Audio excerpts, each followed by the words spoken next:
Hello, I just wanted to tell you all about this poster here, which is up behind me. I bought this, as best my memory serves, in 1980, and I think it was $10, which was a lot of money back then. And it's all Australian parrots, lorikeets and cockatoos put out by the National Parks and Wildlife Service, and I had that up in my bedroom for years and years, and somehow I've managed to keep it over all the intervening years, so it's almost 40 years old. I actually got it laminated just yesterday and decided to put it back up. But when I got it out, it just made me think, well, I wonder how many of these birds I've actually seen in that intervening time, because at the time when I got it, I'd only ever seen a couple. So I just sort of go through. If you're interested in birds, you'll be interested in this, and who isn't? And you should be if you're not. And it's funny looking at the pictures now, like the scale is appalling. You know, the white cockatoo there is almost the same size as a palm cockatoo. It's just crazy. But the artwork's not actually that bad, but they could have done the relative scale better. And also, it's interesting. It's just as the science has moved on, a lot of the birds that people used to think were different species, these are now these two bluebonnets, different races of the same species. They do actually have the red-collared lorikeet and the rainbow lorikeet as a separate same species, separate race, but people used to think of them as separate species.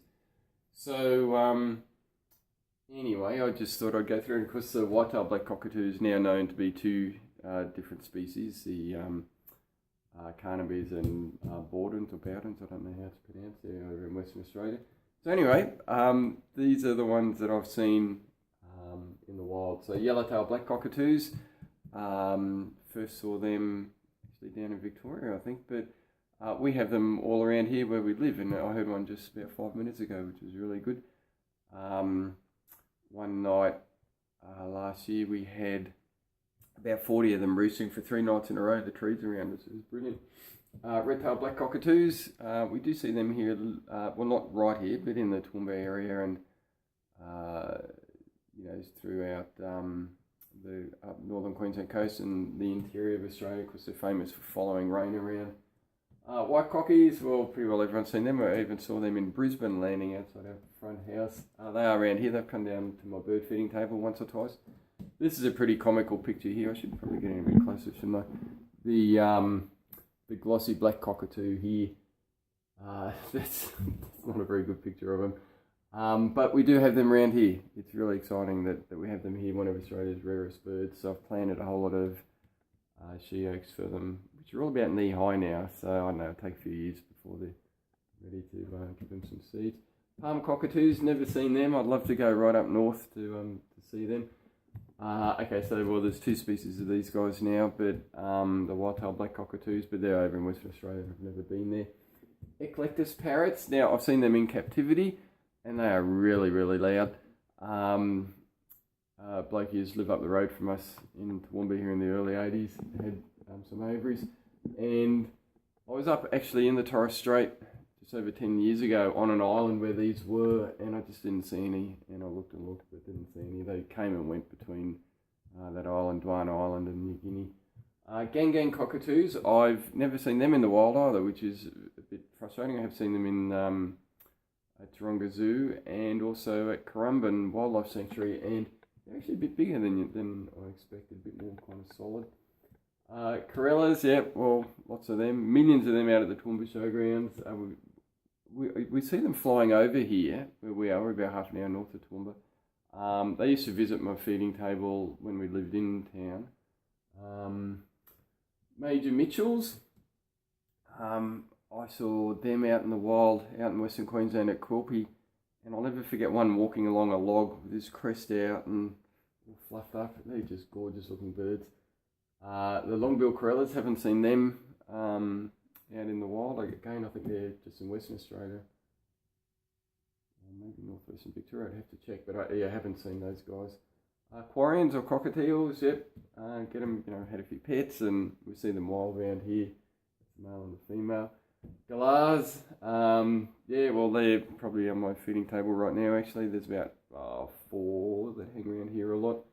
Almost everyone's seen galahs. Galahs and white cockatoos are 2 of the, maybe corellas as well, but they're two cockatoos that have done extremely well out of land clearing, whereas it's a bad thing for most animals. But being seed eaters, it's been really good for them. So you see lots of galahs around in rural Australia.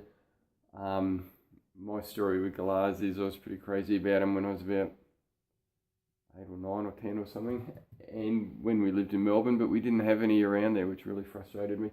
And then in grade 5 we went on a school camp and I drove everyone crazy trying to find galahs. This is in northeastern Victoria, and we the last day of the camp eventually saw some, so that would have been the second last day, the last day of activities before we drove back to Melbourne. And I got given a certificate that night by some very frustrated teachers, I think, for finally seeing some galahs. Okay, there's 28 parrots, so it's part of the ringneck complex, which are all considered now to be the one species, and just different races. These guys in Western Australia. But funnily enough, when I was boarding at King's, there were 2 of these that I saw quite frequently in 1984 on the school grounds. So there must have been aviary escapees, that they were definitely the 28 parrots. They had the red notches up there. This poster's faded a little bit. The green's more vibrant on these guys. So I mean, they're from Western Australia, but I actually saw them out of Parramatta, which was kind of intriguing. And so, they looked in good condition, so hopefully they're surviving okay out there. King parrots, well, no one ever forgets seeing a king parrot when they first see it. The red is just so vibrant. We get them around here. I know you even get them in Sydney and places like that. They're just gorgeous. So I did put them in my novel. They're a bit of a metaphor in the forest of life. And I think I even had them in shows so fair, and they might be in Female Planet as well. I think, maybe not. Okay, now Regent Parrots. These are one guys that I've never seen out in the wild. Oh yeah, and these come to my feeding table here a bit as well. They just come and go. I've never seen Regent Parrots out in the wild, and I would love to. I've seen them in captivity at Currumbin. Very unusual colours. They'd be great to see. Okay, Port Lincoln Parrots, pretty much like the 28 parrot without the red feathers above the nostrils. I haven't seen them. I've probably seen them in captivity, maybe in pet shops. The Mallee ringneck, yes, I have. I've seen them out at Quilpie and at on our way back in Western Queensland just a couple of years ago from Murray-Allen National Park.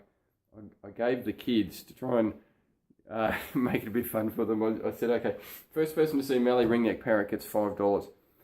And we spent about 3 or 4 days out at this national park, and it was just so dry. Any birds that would have been around, they just must have moved on. We didn't see any, but I saw one. So none of the kids got $5 for spotting one, but I saw one.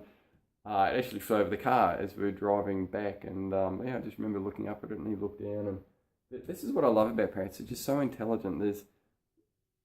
You can just see and feel the intelligence when they look at you. And that one was just engaging, looking at me as it driving the car, not just the car, looking at the driver of the car as it flew past. Princess parrots, haven't seen them in the wild, but have seen them in captivity. They're quite popular, very beautiful birds, very beautiful. They're from the arid centre, so. The red-capped parrots, again, Western Australia, haven't seen them. Superb parrots, I don't even think I've seen them in captivity, haven't seen them in the wild. So these guys are around central Victoria, southern New South Wales, I think, from memory. So, yeah, I'd love to see them in the wild too. I think these guys are getting a little bit rarer now. And then all of the rosellas, and I'm not even sure, different books you read will have them broken up into different kinds of species. And again, this is faded the ink on this a bit. Green rosellas, no, I think they're the Tasmanian ones. Crimson rosellas, yes, and we get them around here, but they're not very common. I've only ever seen them about 4 times or something. More of a mountainous bird. Very striking. You don't forget them either when you see them.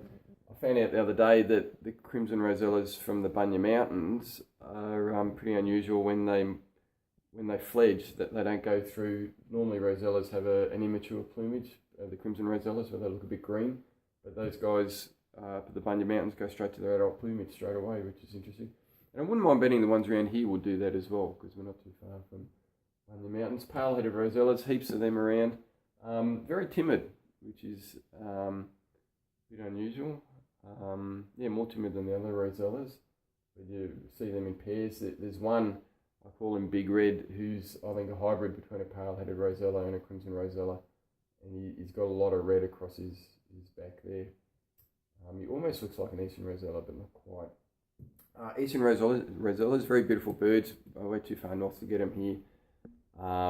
You do get them, I know a spot down near Tenterfield actually where I go for another job, a filming job, and there's heaps of Eastern rosellas down there. Very beautiful birds, but I never like seeing them because it always reminded me I was down in southern Australia or southeastern Australia, which I didn't like, so no offence, but that just really, it always put me off because I liked being up in northern Australia more, and that always reminded me of being down in southern Australia. Adelaide rosellas haven't seen. Northern rosellas, very similar to pale-headed rosella with darker head cap here. I don't think I've seen them, I don't recall it. Yellow rosellas, Western rosella, you haven't seen. Western rosellas, seen one of these in a pet shop actually, and they're a lot smaller than the other rosellas. It's really quite interesting. Scaly breasted lorikeets, heaps of them around, the old green leeks. Yeah, you often see them in the company of rainbow lorikeets. Now the red-collared lorikeet, that's actually the first parrot I ever recall seeing when I was a kid in Darwin. I remember seeing about half a dozen of them, a very small flock, fly into a tree. The tree was only about this big, out on the nature walk on a house, and some guy who we knew, I was only a kid, I was probably about 5 or 6 or something, some guy came out to take photos of them. And yeah, they're the first parrots I ever recall seeing. And people used to think they were different species to the rainbow lorikeet, but they're just considered a subspecies now. Just the patterning is different around the back of the neck there. Rainbow lorikeets, well, everyone's seen them. They're very common. And part of the reason for that is that they're so aggressive. They're actually quite aggressive birds. And when you have a disturbed environment like an urban area, it favours aggressive species, which they are. And also disturbed environments can favour, or nutrient poor environments as well, can favour generalists, so animals that can eat lots of different things. And we always think of lorikeets as honey eaters, but they've also, rainbow lorikeets, but they've also, or nectar eaters I should say, but they've also been found to eat meat actually, and on my feed table they go there a lot eating seed. Okay, red wing parrots, very striking birds. I've seen them a few times actually out in the bush. They're quite nice. West of here and south, so they're slightly more of a centre bird, not the arid interior, but not a coastal bird. The Cloncurry parrot, so this is another race of the Mallee ringneck, or the ringneck group. These guys, I haven't seen them out in the wild, because I haven't been where they live, but they're beautiful. They're just like a paler version of the Mallee ringneck. Really attractive bird. Okay, so if you're still with me this far, coming down to the bottom line now. Let me just turn that around like that. Okay. Okay, Parakeets. Well, I wish. Okay. I got to tell you the story, which was probably at the time it was the happiest day of my life. I think it's only been beaten by getting married and having kids. But when I was at boarding school, I wrote a letter to, I can't even remember who it was now, but the ornithologist at the Australian Museum in Sydney. They had a Norfolk Island cucka specimen which I wanted to go in and see, and I'd read it wasn't a very good specimen. It was dry and it had actually been preserved in alcohol and then taken out, so it was pretty desiccated and horrible actually, but I still wanted to see it, and the feathers had faded. So anyway, so I went in and saw it, and I got to hold this really dry and bristly, sadly extinct bird.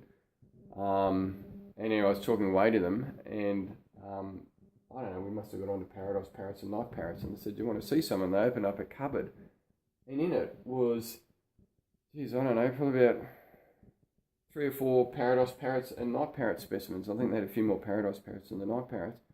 And I said, can I hold them? And they said yes. And so I've actually held in my hand the specimens, the carcasses of dead ones, of parrots and night parrots. It was amazing. And Yeah, even in death they're so beautiful, these guys. It's just tragic that they're most likely extinct. Last confirmed sighting 1927. There's been some on and off since then, but whether or not they're around, don't know. I did meet someone in the 1980s who told me that he knew someone who had some, but whether or not, I should have followed that up, whether or not that was true. People try and hybridize other birds, and I don't know. But anyway, I'd love to. I don't know. It's one of my missions to go looking for these guys. So I've got some plans on that actually. But anyway, because this is the area they would have been in around here too, nesting in termite mounds, and very specific in their breeding and their feeding requirements, which made them very vulnerable, and plus being so beautiful. They're taken for the bird trade. Okay, so hooded parrots. So the paradise hooded and golden-shouldered parrots, now 3 that nest in termite mounds. These guys up south of Arnhem Land, I think it is, up in the Northern Territory. Haven't seen them. When we were kids in Darwin, we did go down to Catherine, which I think is just west of the range of these guys, so I don't think I even would have had the chance to see them. Mulga parrots, and see, they're smaller than the hooded parrots and mulga parrots. Yes, you get them out on the Western Downs. They're really pretty little birds, actually. All the Cephodus genus, all these guys. Night parrots, well, no, but it's so exciting that they've been rediscovered and reconfirmed out in the bush and being managed now. I remember it was 1979, I think, when they found a carcass, and that was the first time there was any sign of them since 1911. So I remember being really excited when that happened. The ground parrot, so you've got an eastern and a western ground parrot, and I'm not sure if they're considered different species now. I think some people say they are, some people say they aren't. There are some of these guys up in the national parks just south of Bundaberg, and I've looked at videos on them. They're really cute, the way they just, ground parrots of course, so they just wander around the grass, really quickly around in the grass. So yeah, it'd be good to go camping up there, see if we can see any. Okay, these red-cheeked parrots, now, you only get them right up on the top of Cape York, but I've actually seen them in New Guinea when I was up there in 2007 filming a documentary about an archaeological dig. There was a palm tree, big coconut palm, just near where the excavation was. And a couple of these guys flew in, and they were so fast, just straight in. And I managed to get a little bit of footage with them because I had the camera with me at the time. And then they took off again. And the word for these guys in the local language is Arti. So these are the Arti. And so this was in the Gulf of Papua, and they extend just down into Cape York. So I haven't seen them in Australia, but in New Guinea. Red rump parrots. So these are the main ones in the Cephodus genus, out of which the other ones evolved according to the latest DNA work. And you get them wild around here. They're quite common out on the downs. These, similar to galahs and white cockatoos, have actually done well with the spread of agriculture. It's a bit more timbered where we are. I think I saw one once, just not far from here. But I had 2 of these as pets, and about 3 or 4 months ago I was feeding them, and a door on the other side of the cage popped open, and I didn't realise, and they escaped. But the funny thing is, they're still hanging around. Sometimes they come to my feed table. And they're doing quite well actually, which is good. And because they're native to this area, I think they'll survive fine. They haven't been predated upon, which was probably the main threat. So that hasn't happened. Certainly not yet anyway. So, yes, that's just funny. So anyway, there's my 2 ex-pets, and yeah, I mean, I'm happy for them. They're doing well. So, and all of these in this genus are very sexually dimorphic. So the females are usually quite plain, and the males are the brighter colours. The famous golden-shouldered parrots, when I was a kid, I remember when I was at boarding school, I saw some advertised in the newspaper, $10,000 each. It was in probably about 1982 or 83 or something. These are very rare, endangered up on Cape York. Only, I think, 2 populations left, maybe 2,000 birds altogether at the most. But they are now more widespread in captivity, and I've actually got 2 in my aviary. And they're gorgeous birds, and they're starting to show a bit of interest in the nesting box, so hopefully we'll get some action. The blue bonnets, so they've got them yeah, so these are now relegated to a different genus, not the same as these guys. And there's a whole cluster of about 3 or 4. They're all considered the one species now, just different races. I have seen these out in the wild at Moree. My cousin there years ago shot one because he had a gun and he had to shoot something. But he was a kid, I guess. But still, what's the point? But yeah, no. So I've seen them out in the bush, and yeah, I want to get a few more birds, and I've thought about getting these guys. I actually find them quite attractive, very interesting colouring. Okay, so down the bottom row. Now, swift parrots. There's hardly any migratory birds, migratory parrots. Swift parrots and the orange-bellied parrots are the only 2 migratory parrots in Australia. These guys travel up from Tasmania all the way up to the Toowoomba Range. And, there's some birds you see that, they're parrots because of the silhouette. And they just fly so fast, you've got no chance of actually making them out what they are. So, I don't know, I could have seen some of them without realising it. But yeah, they're quite attractive birds. They're under a lot of pressure now from logging, and also, believe it or not, from sugar gliders that go into their nests and actually eat their young. So there needs to be a real concerted effort to preserve these guys, and the federal government hasn't been doing enough in that regard, and generally. Elegant parrots. Now, so this little Neophema complex with the rock parrots, the blue wing parrots, orange-bellied parrots. These guys are all quite closely related. I've seen these in a pet shop. Never seen them out in the wild. I'd love to see these and the blue winged or the rock parrot out in the wild. The rock parrot, any parrot that lives in rocks by the seashore, is quite fascinating. I've seen blue winged parrots in a pet shop. So yeah, haven't seen them in the wild. Burke's parrots, well, they're quite popular in captivity. And a lot of people breed different mutations, which I'm not a fan of that at all. I think it's called the Rosa mutation, where they're more kind of pink. I have a feeling that when I did a trip around Central Australia in year 7 at school, I have a feeling that I may have seen them, but I just can't remember them. But anyway, I've certainly seen plenty of them in captivity. The turquoise parrots. So I've seen them out on my auntie's farm near Millmerran, and yeah, you do see them in captivity a bit. Oh, and also down at Girraween National Park, we went camping there long time ago, maybe about 15 years ago or something, and some of these guys were flying along the side of the road when we left. Yeah, quite pretty. They're closely, very reminiscent of the scarlet-chested parrots, scarlet-breasted parrots. Okay, the musk lorikeet.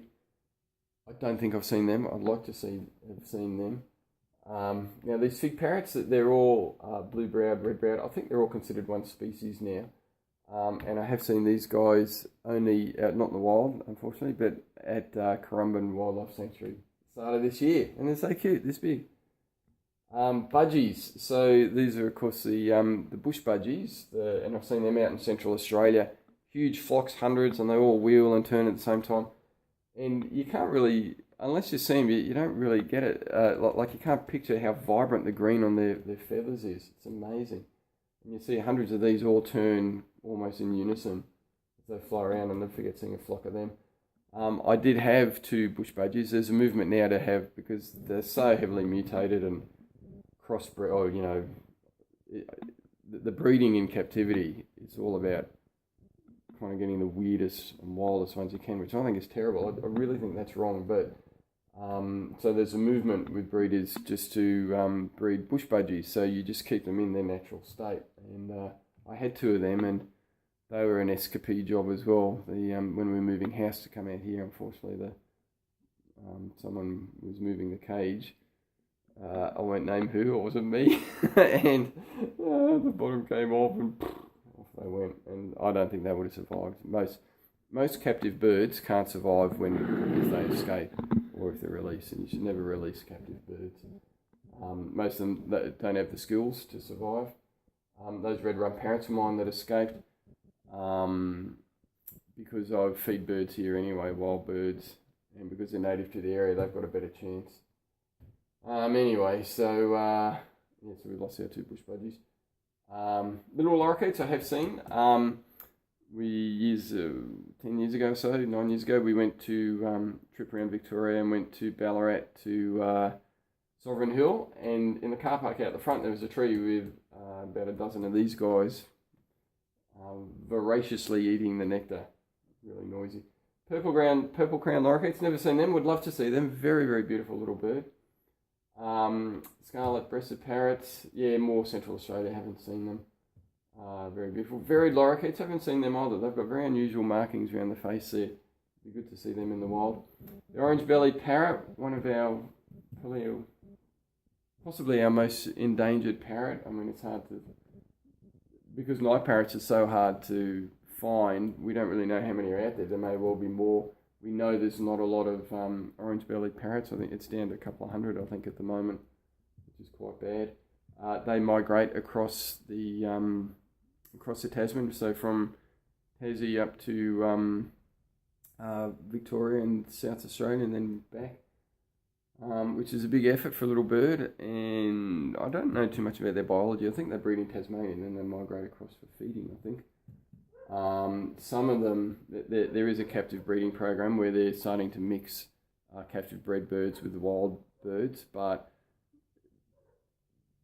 there's a big thing with parrots. Sorry, someone's just coming in our driveway here. Just almost finished. There's a big thing with parrots in particular about their learnt behaviour, and a captive male and a wild bred female, they, instead of travelling across Bass Strait, they travelled down to southern Tasmania. They shouldn't have. So anyway, it's about the culture and the behaviour, not just the genetics. But there's a lot of support for the breeding of them, so I'm sure that'll be okay. Okay, so the rock parrots and blue wing parrots, seen blue wing parrots in captivity, quite a pretty little bird, and rock parrots, haven't seen them out in the wild. So anyway, there you go. What birds have you seen? So I've just got to go because someone's brought our ride-on mower back on a trailer. But anyway, it was just amazing still having that poster after 40 years. So there it is. If you've seen anything that I haven't seen, tell me about it. I'd be quite interested to hear about it. Okay, cool. Thank you.